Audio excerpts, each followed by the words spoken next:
So I can say that, times are changing. What do we really know about public service, public education? What do we know about integration and how that really worked?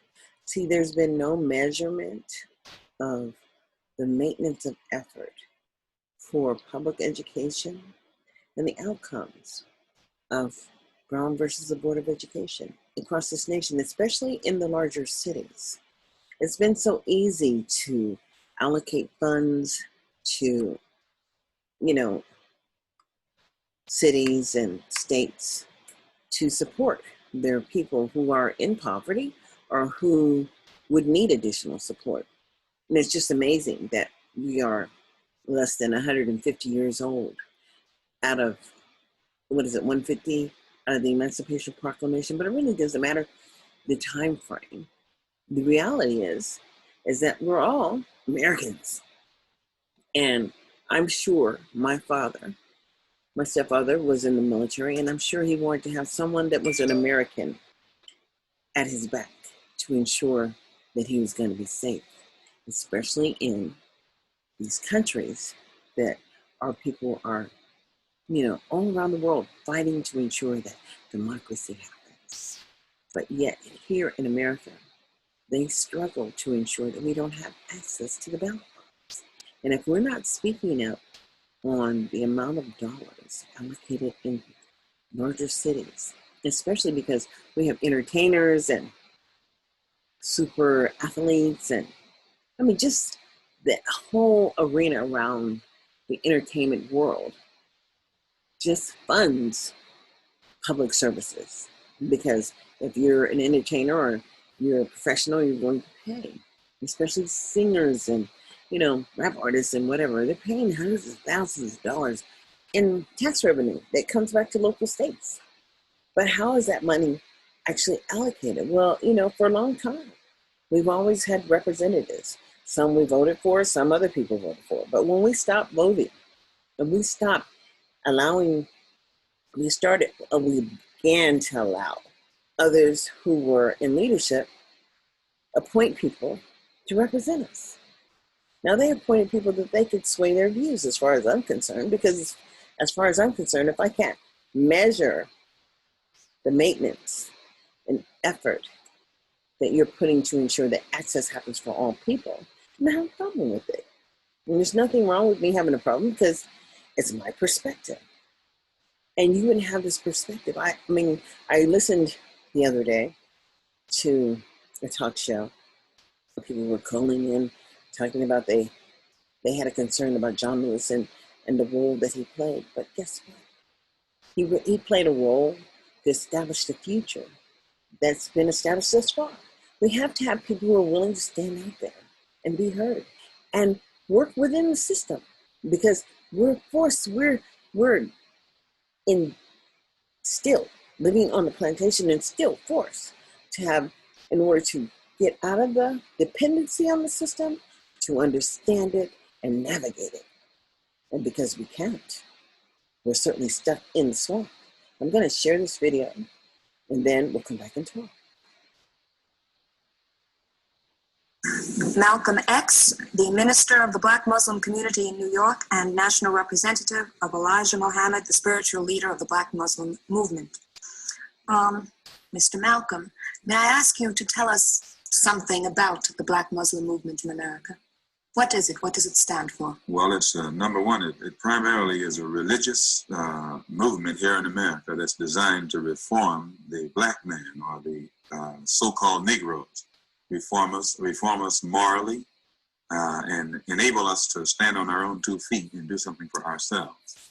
The Honorable Elijah Muhammad, our religious leader, teaches us the importance of doing something for ourselves now, rather than trying to continue to force ourselves into the white community or upon the white man. He teaches us that if we would do something for ourselves, clean up ourselves, morally, intellectually, and otherwise, and then try and do something for ourselves economically, we would be recognized and accepted by others. But as long as we try and force ourselves in upon others now without having done nothing to prove that we are on any kind of equal basis with them, there will always be this race tension and race problem. When you say force yourselves upon others, upon the white community, how exactly do you mean that? Well, any form of integration, forced integration, any effort to force integration upon whites is actually hypocritical. There's a form of hypocrisy involved. If a white man puts his arm around me voluntarily, that's brotherhood. But if you hold a gun on him and make him embrace me and pretend to be friendly or brotherly toward me, then that's not brotherhood, that's hypocrisy. And what America is trying to do is pass laws to force whites to pretend that they want Negroes into their schools or in their places of employment. Well, this is hypocrisy, and this makes a worse relationship between black and white, rather than if this could be brought about on a voluntary basis. So the Honorable Elijah Muhammad says that what should happen is the black man himself should learn how to develop himself in the same sense that the white man has developed himself. Then they can both come together and recognize each other as equal. Well, how can the black man develop himself as a separate society? Well, it's easy. He's separate already. The fact that you have Harlem, the fact that you have the Negro ghetto and the so-called Negro slum, he's already separate. The fact that he's a second-class citizen is a political separation. The fact that he's the last hired and the first fired is an economic separation. Only in this form of separation, the black man is exploited. The Honorable Elijah Muhammad says that we should be separate, all right.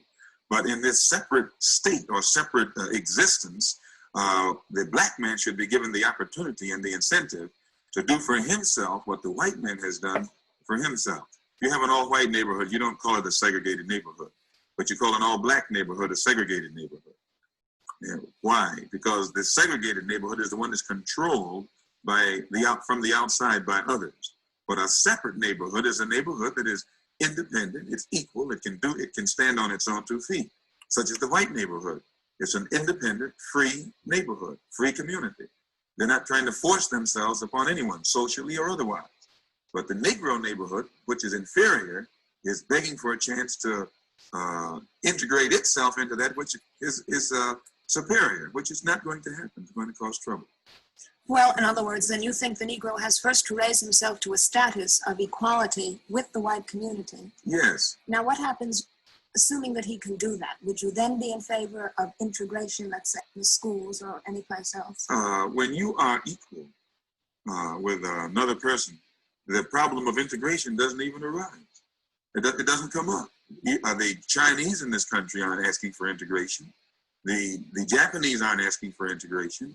The only minority in America that's asking for integration is the so-called Negro, primarily because he is inferior, not inherently inferior, but he's economically, socially, politically inferior. And this exists because he has never tried to stand on his own 2 feet and do something for himself. He has filled the role of a beggar. Well, how can a minority group in this country, so-called, stand on its own 2 feet? Well, I can give you this example by explaining the difference between segregation and separation. Segregation is that which is forced upon an inferior by a superior. Separation is done voluntarily by 2 equals. If I have children and they live in my house, I care for them, they're dependent upon me. And their dependence upon me puts me in a position to regulate their lives, control their lives, tell them where to go, where they can't go. That's a form of segregation. But when those children become of age and they think they're equal with me, they leave my home. And when they leave my home and begin to set up a home for themselves, provide clothing, food, and shelter for themselves, that makes them independent of me. It puts them out of my jurisdiction. And the fact that they can do for themselves that which I have done for myself makes me have to recognize that they are equals with me.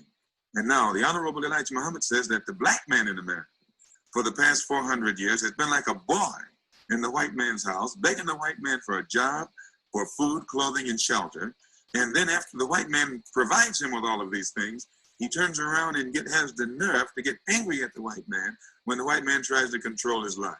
But how, from a practical point of view, can the Negro be self-sufficient? The Honorable Elijah Muhammad says, number one, he must have a knowledge of himself. And this gives him confidence in himself. He has been brainwashed by the educational system that exists here in America to the point where he feels he was a savage in the jungle when he was before he was brought here, and this destroys his morale. So the number one thing that has to be done, he has to be retaught, he has to be re-educated and made to know that he's a man like anyone else, and then he can stand on his own 2 feet like others have done. I might add, the whites who came here only, say 50 years ago as immigrants have come into this country. They have set up businesses. They've developed these businesses into an industry. Some of them came here as poor immigrants, uneducated, and yet today they're economically independent. Now, the black man here was so-called free by Lincoln 100 years ago. The black man in America has a purchasing power of $20 billion now, and he's educated. If the white man can come here uneducated and as an immigrant, and within 10 or 15 years set up an industry that provides job opportunities and educational opportunities for black people, then if the black man, the black leadership, who has access to all of this money and has all of these degrees today, can't use his talent and his know-how to set up business opportunities, job opportunities, housing opportunities for the black people, the same as the white leaders have done for white people, then these black leaders need to get off the boat. They're not leading our people toward any kind of independence, but they're using their positions and their education and their talent to exploit our people worse than the slave master did during slavery.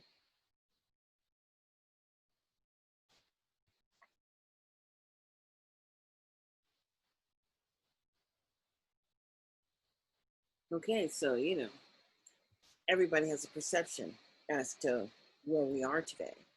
But, you really have to understand that our children are not being taught to be independent. We are dependent on a system that is defiling, just, ruining our children. And our children are the hardest. Our children are the ones that we expect to go out there and be self-sufficient. Self-sufficiency is not happening in 2020 for children who look like us. Far too many are in special education, but people don't understand the power in special ed. The power in special ed means that it's how you need it. And you have the ability to force people to meet every 2 to 3 weeks just to talk about the support of your child. And that's just real. There are people that have to participate at the local level. And there are people that are mandated at the state level to force the local districts to do assessments and evaluation to determine the support that is sustained for your child. I don't get it. I want to watch another Malcolm, but this one was the ballot, or, this one. This one seems to be a good one. Let's play this one now, since I'm still sharing the screen. Okay, so this is a super easy way to cool down any room in your home to as low as 65 Wait. And skip it. degrees in only 6 minutes. There we go. But still they lived near their master. And they loved their master more than the master loved himself. They would give their life to save their master's house quicker than the master would. The house Negro, if the master said, we got a good house here, the house Negro said, yeah, we got a good house here. Whenever the master said we, he said we. That's how you can tell a house Negro. If the master's house caught on fire, the house Negro would fight harder to put the blaze out than the master would. If the master got sick, the house Negro would say, what's the matter, boss? We sick. We sick.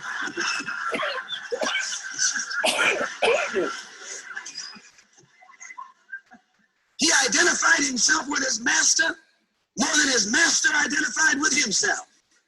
And if you came to the house Negro and said, let's run away, let's escape, let's separate, that house Negro would look at you and say, man, you crazy. What you mean separate? Where is there a better house than this?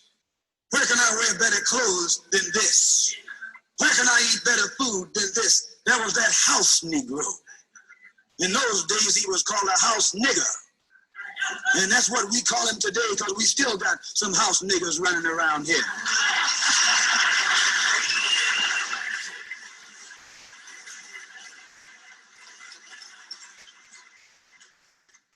This modern house Negro loves his master. He wants to live near him. He'll pay 3 times as much as the house is worth just to live near his master. and then brag about I'm the only Negro out here.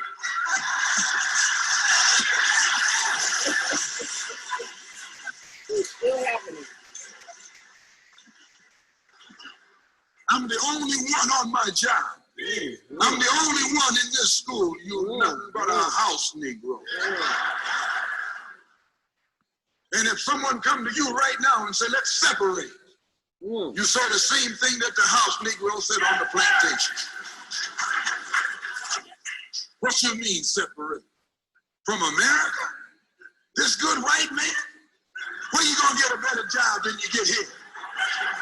I mean, this is what you say. I ain't left nothing in Africa. That's what you say. While you left your mind in Africa.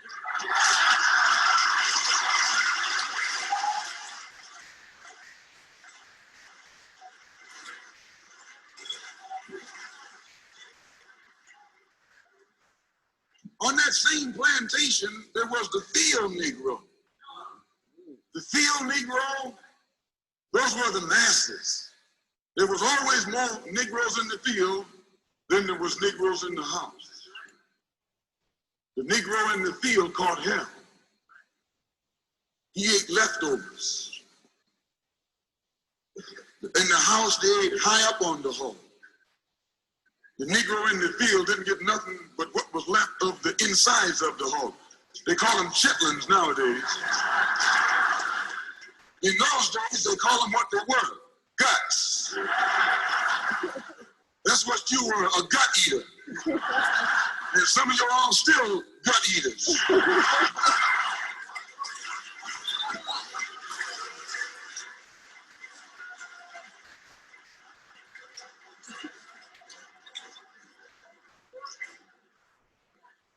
The field Negro was beaten from morning till night.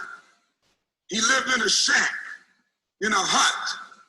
He wore cast-off clothes. And he hated his master. I say he hated his master. He was intelligent. That house Negro loved his master. But that field Negro, remember, they were in the majority. And they hated the master. When the house caught on fire, he didn't try and put it out. That field Negro prayed for a wind, for a breeze.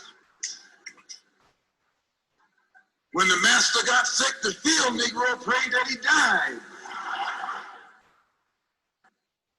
If someone come to the field Negro and said, let's separate, let's run, he didn't say, where are we going? He said, any place is better than here.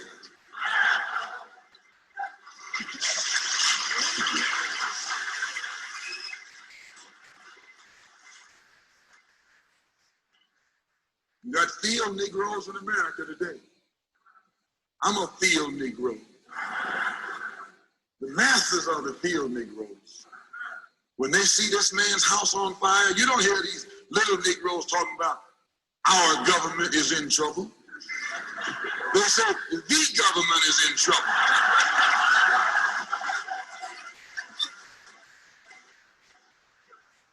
Imagine a Negro, our government.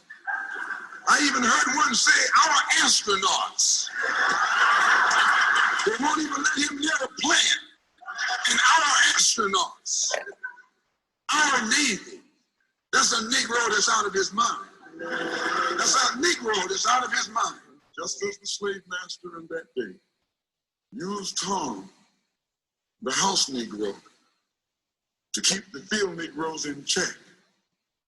The same old slave master today has Negroes who are nothing but modern Uncle Toms, 20th century Uncle Toms, to keep you and me in check, keep us under control, keep us passive and peaceful and nonviolent.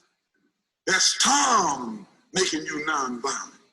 It's like when you go to the dentist and the man is going to take your tooth.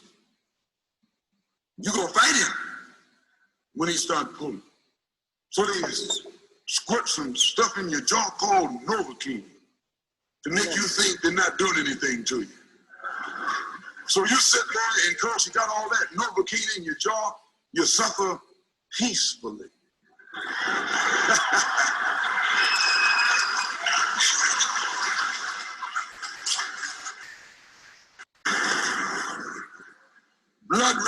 all down your jaw. And you don't know what's happening.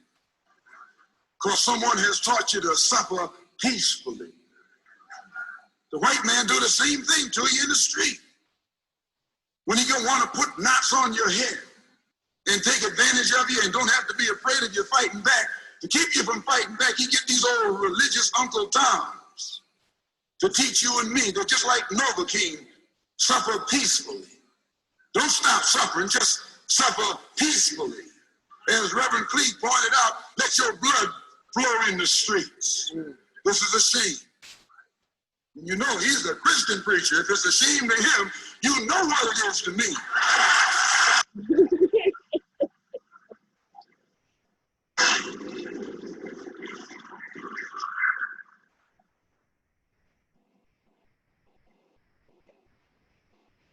Because nothing in our book, the Quran, as you call it, Quran, teaches us to suffer peacefully. Our religion teaches us to be intelligent, be peaceful, be courteous, obey the law, respect everyone. But if someone puts his hand on you, send him to the cemetery.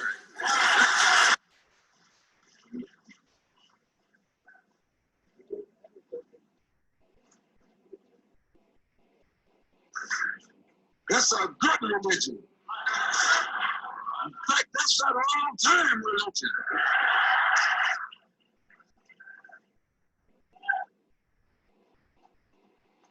That's the one that Ma and Pa used to talk about. An eye for an eye, and a tooth for a tooth, and a head for a head, and a life for a life. That's a good religion. And then anybody, no one resents that kind of religion being taught but a wolf who intends to make you his meal. This is the way it is with the white man in America. He's a wolf, and you're a sheep. Anytime a shepherd, a pastor, teach you and me not to run from the white man, and at the same time teach us don't fight the white man, he's a traitor to you and me. Don't lay down our life all by itself. No. Preserve your life. It's the best thing you got. And if you got to give it up, let it be even Stephen.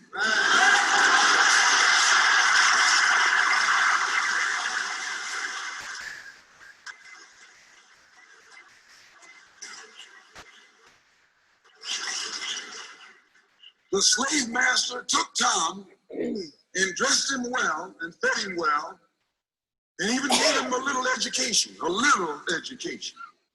Gave him a long coat and a top hat and made all the other slaves look up to him.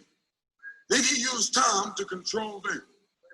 The same strategy that was used in those days was used today by the same white man. He take a Negro, so-called Negro, and make him prominent, build him up, publicize him, make him a celebrity, and then he becomes a spokesman for Negroes and a Negro leader.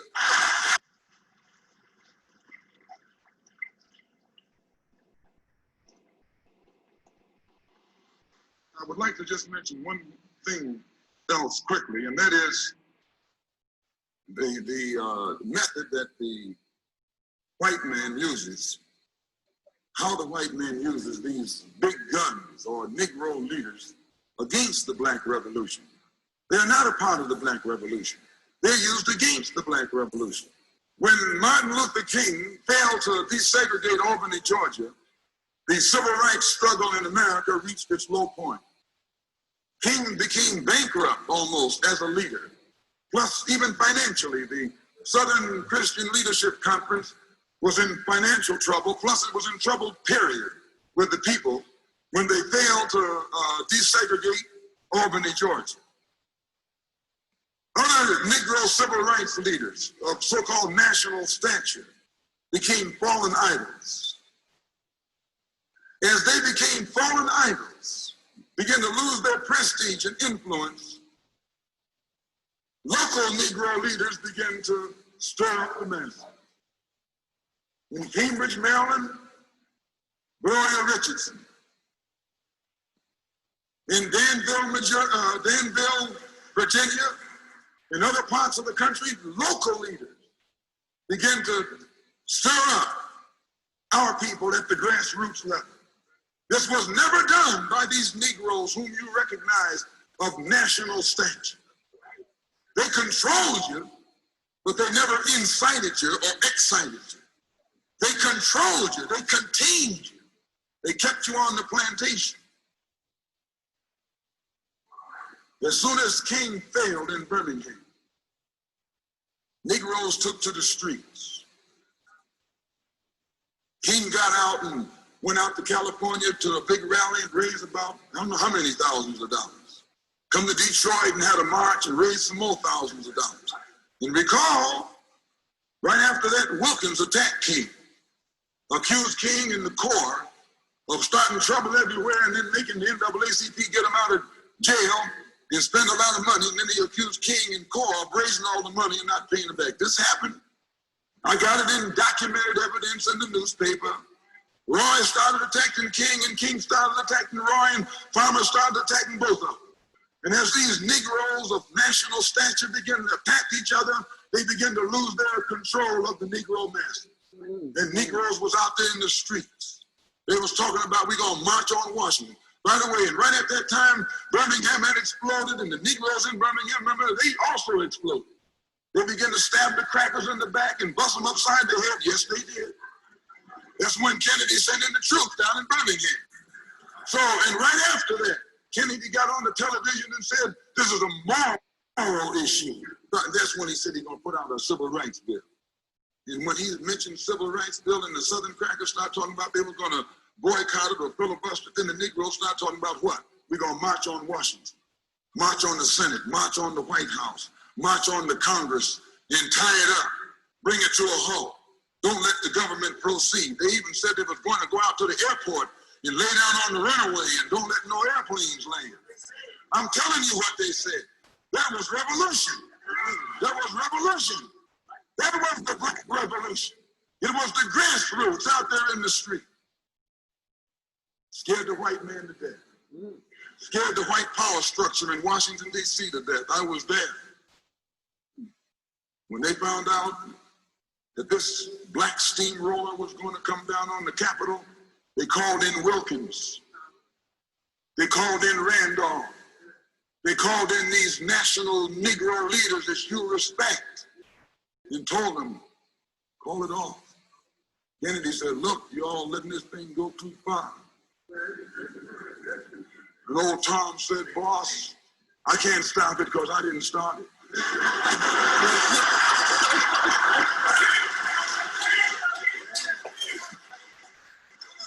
I'm telling you what they said. They said, I'm not even in it, much less at the head of it. They said, these Negroes are doing things on their own. They're running ahead of us. And that old shrewd fox, he said, well, if you all aren't in it, I'll put you in it. I'll put you at the head of it. I'll endorse it. I'll welcome it. I'll help it. I'll join it. A matter of hours went by. They had a meeting at the Carlisle Hotel in New York City. The Carlisle Hotel is owned by the Kennedy family. That's the hotel Kennedy spent the night at 2 nights ago. Belongs to his family. A philanthropic society headed by a white man named Stephen Currier called all the top civil rights leaders together at the Carlisle Hotel and told them that by you all fighting each other, you're destroying the civil rights movement. And since you're fighting over money from white liberals, let us set up what's known as the Council for United Civil Rights Leadership. Let's form this council, and all the civil rights organizations will belong to it. And we'll use it for fundraising purposes. Let me show you how tricky the white man is. And as soon as they got it formed, they elected Whitney Young as the chairman. And who you think became the co-chairman? Stephen Currier, the white man. A millionaire. Powell was talking about it down at the Cobo today. This is what he was talking about. Powell knows it happened. Randolph knows it happened. Wilkins knows it happened. King knows it happened. Every one of that so-called Big Six. They know what happened. Once they formed it with the white man over it, he promised them and gave them $800,000 to split up between the Big Six, and told them that after the march was over, they'd give them $700,000 more. $1.5 million split up between leaders that you've been following, going to jail for, crying crocodile tears for, and they're nothing but Frank James and Jesse James and brothers.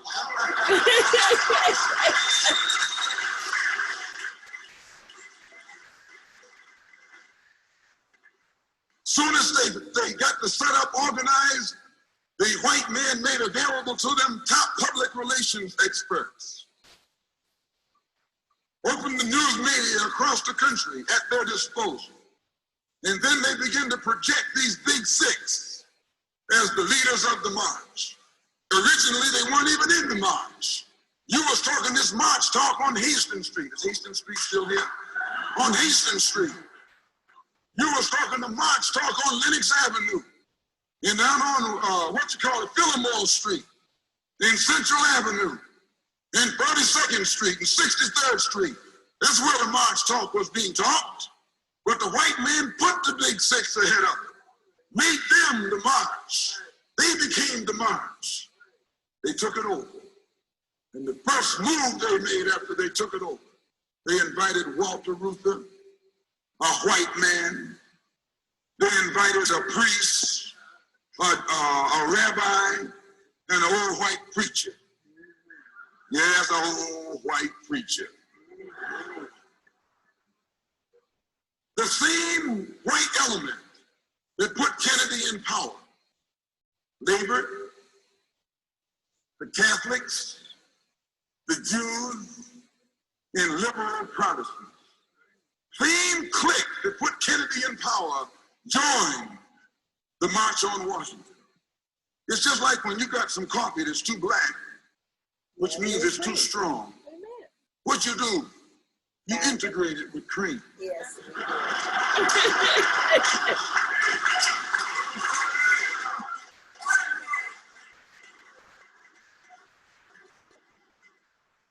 You make it weak. If you pour too much cream in, you won't even know you ever had coffee. It used to be hot, it becomes cool. It used to be strong, it becomes weak. It used to wake you up, now it'll put you to sleep.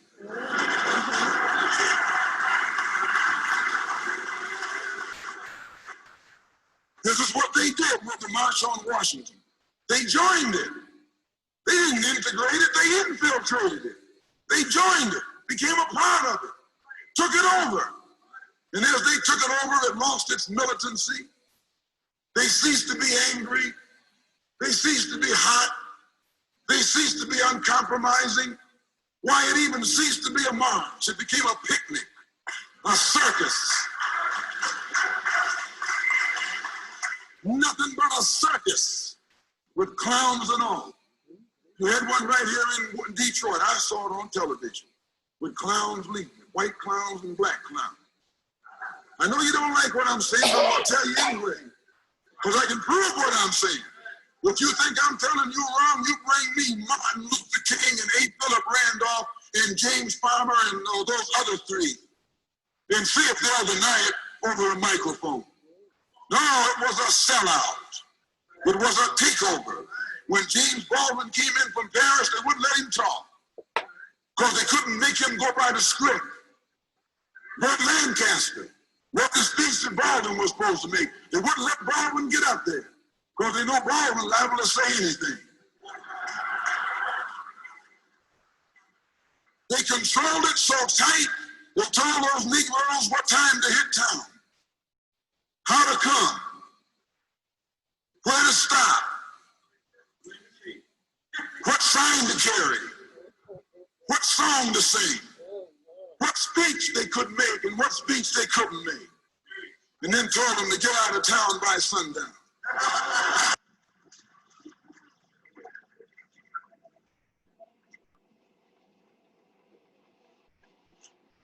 And every one of those towns were out of town by sundown. Now, I know you don't like my saying this, but I can back it up. It was a circus, a performance. It beat anything Hollywood could ever do. The performance of the year. Luther and those other three devils should get an Academy Award for the best actors because they acted like they really loved Negroes and fooled a whole lot of Negroes. Then the 6 Negro leaders should get an award too for the best supporting cast.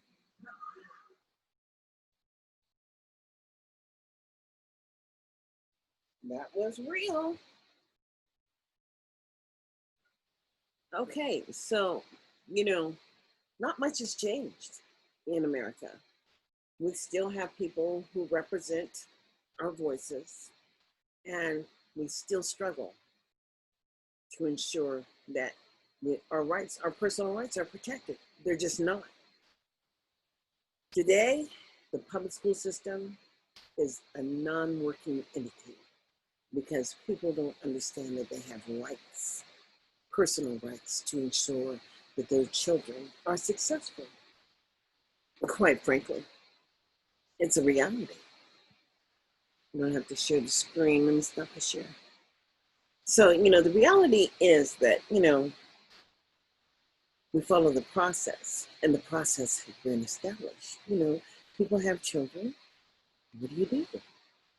If the child has delays, you're only working with your physician. But once you realize that your child's been delayed in any area, it's up to you as a parent to seek out resources.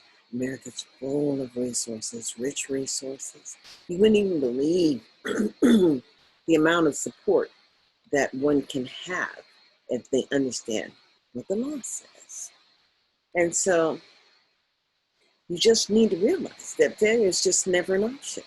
Although we have far too many people who have just accepted failure, and they also have accepted a behavior modification, not one that leads to employment, certainly, but one that leads to a dependency on systems, because we live in America. And bing, bing, bing, we are human capital.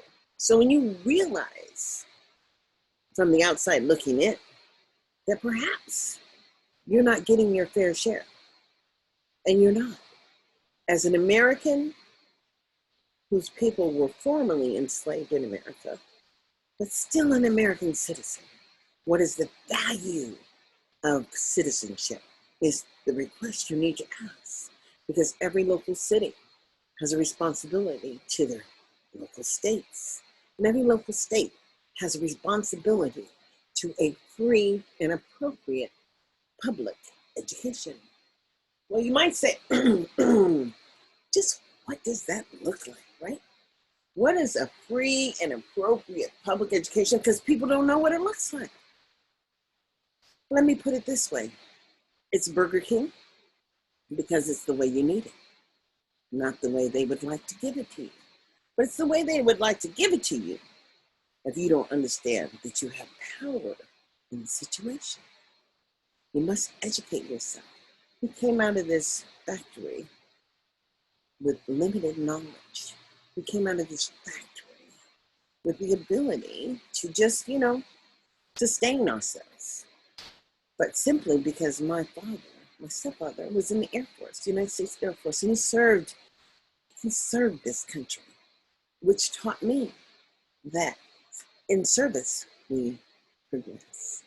And so anyways, what I was saying that all of the resources on the military base are truly resources to sustain family lives. They don't necessarily issue you a wife, but if you have one, they allow you to keep one.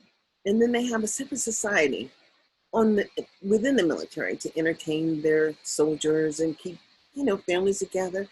And my stepfather was just a family man. That is until he got out. Got kind of afraid, the responsibility is so real. But what we need to pay attention to is that a lot of our people go through the public school system, and after 12 years, they don't have anything. I mean, not nothing. What happened? We are paying people for maintenance of effort. We all dedicate to public services. If we're not a part of the, harvest, meaning that someone's providing services to us based on our conditions in life, then we're making money and we're putting lots of money into the country, into the nation. And so if you're a rap artist, you need to start listening to some of these past musicians talk about the hundreds of thousands of dollars that they're paying in taxes.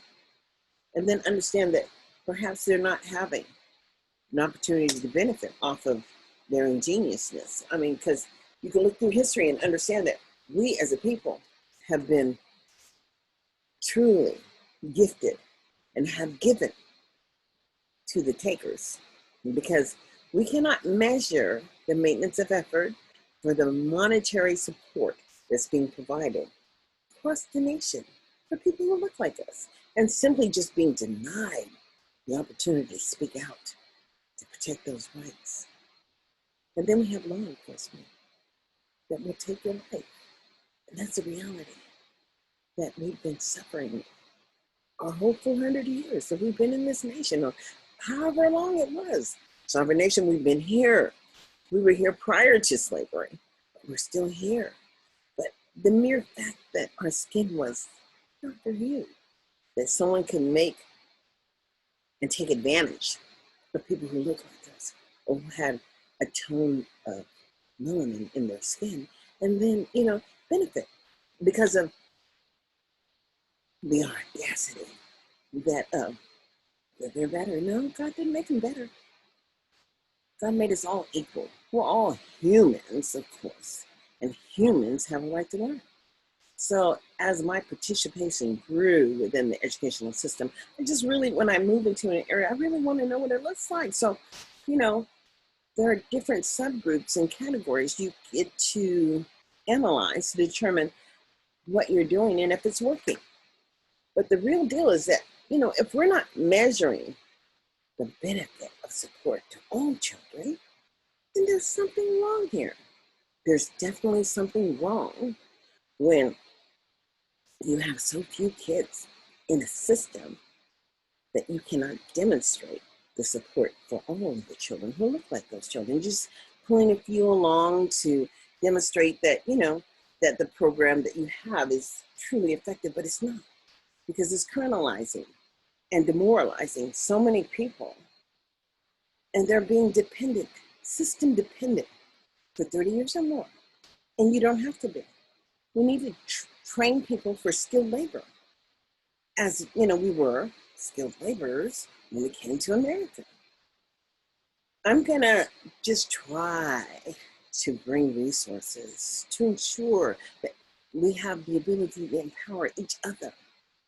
But first you have to share just where you are. You need to know where you are so that you can manage to advocate for where you need to go. So you first need to know where you are, and then you can say where you need to go. So I'm going to sign off. I'm going to say, this internet, this way of communicating is where we are today. And so I'm going to encourage everybody to share, and subscribe and follow. That's what I'm saying. Learn, be your own person. And come later, this is DA signing out.